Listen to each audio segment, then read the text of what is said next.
In this video, we're going to learn how to delete YouTube search history from your Android phone. First of all, open your YouTube application. First, make sure you're logged in. Tap on your profile icon, you will find it at the bottom right area. Tap on it. Go to settings option, you will find it at the top right corner.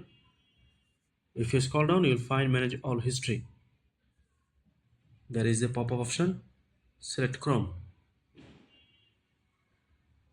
If you scroll down, you'll find your search history on YouTube. If you want to select a specific item, tap on cross button on the item. By the item, that specific item will be deleted. If you want to delete all history, there is a delete button. There is a drop down menu. There are three different options: delete today, delete custom range, delete all time. Select delete all time.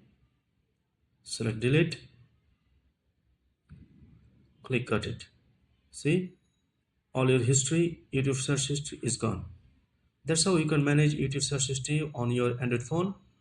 If you like this video, don't forget to subscribe to my channel.